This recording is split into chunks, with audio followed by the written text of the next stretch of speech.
তিনতলার এই বাসায় ভাড়া থেকে নার্সিংয়ে পড়াশোনা করেন কয়েকজন আদিবাসী নারী শিক্ষার্থী। আর দ্বিতীয় তলায় থাকেন ছেলে শিক্ষার্থী আবিদুল ইমন। তারা দুজন ছাদে উঠে বাথরুমের ছিদ্র দিয়ে মোবাইলের মাধ্যমে এক নারী শিক্ষার্থীর ভিডিও ধারণ করে। এ সময় বিষয়টি ওই নারী শিক্ষার্থীর নজরে আসলে চিৎকার দেন তিনি। এক পর্যায়ে তড়িঘড়ি করে ওই দুই শিক্ষার্থী ছাদ থেকে নেমে বের হয়ে যাওয়ার সময় তাদের আটক করা হয়। পুলিশকে তাৎক্ষণিক খবর দিলে ঘটনাস্থলে পৌঁছে মোবাইল জব্দ করে গোসল করার ৪৫ সেকেন্ডের ভিডিও দেখতে পান। ছেলেটা এখানে নেশা করতো, নেশা সিগারেট খাইতো। মা বারবার মানা করা সত্ত্বেও ও রাতে আইসা এখানে থাকতো। আমরা বারবার মানা করছি, 2 দিন আগেও মানা করছি, এই ঘটনার আগে 2 দিন আগেও মানা করছি। আমরা আয়সা বলতো যে আমি আসবো, তোমাদের কি হয়েছে, তোমাদের তো এটা পার্সোনাল না। আমরা বলছিলাম আমরা এখানে ব্যাচেলার থাকি, মেয়েরা থাকি, এখানে আসা যাবে না। বাসা মালিকও বলা হয়েছে, কিন্তু ও শুনে নাই। যখন কারেন্ট ছিল না তখন তো আসে নাই। কারেন্ট আসার সাথে সাথে ও উপরে উঠছে। উপরে ওঠার সাথে সাথে যখন আমি শাওয়ারে ঢুকছি তখন ভিডিও করা শুরু করছে। আমাদের নিরাপত্তা দরকারি। আমরা তো এখানে মাত্র আমাদের তো ফ্যামিলি নিয়ে থাকি না।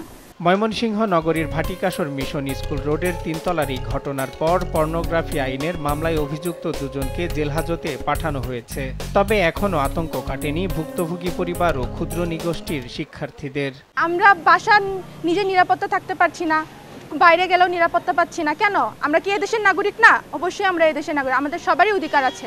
আমরা কোনোভাবে নিরাপদ না, এবং আমরা যেভাবে ওয়াশরুমে স্বাধীনভাবে যে আমরা এভাবে করব, তার জন্য মনে করি আমরা নিরাপদ না, এবং বাইরেও নিরাপদ না। ওর সঙ্গে যে হয়েছে, এখন আমার সঙ্গে যদি এরকম হয় তার তো কোনো গ্যারান্টি নাই। আমি এখন চাই আমার ফ্রেন্ডের সাথে যে ওইটা হয়েছে, আমি চাই ওর জন্য ন্যায্য বিচার। এদিকে ছেলের এমন ঘটনায় হতভম্ব অভিযুক্ত লিমনের বাবা।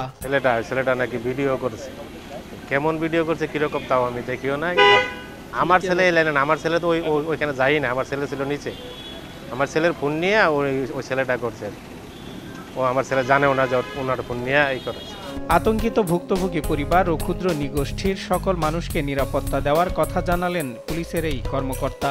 যে ডিভাইস ব্যবহার করে এসে পর্নোগ্রাফি ফটো উত্তোলন করেন, সেটা সহ আসামিদেরকে ধরতে সক্ষম হয়। হাতে নাতে ধৃত আসামিদের বিরুদ্ধে আপনার পর্নোগ্রাফি একটা নিয়মিত মামলা রুজু করে তাদেরকে আদালতে সোপর্দ করার প্রক্রিয়া চলছে। অলরেডি আমরা পর্নোগ্রাফি একটা এই আসামিদের বিরুদ্ধে মামলা রুজু করেছি।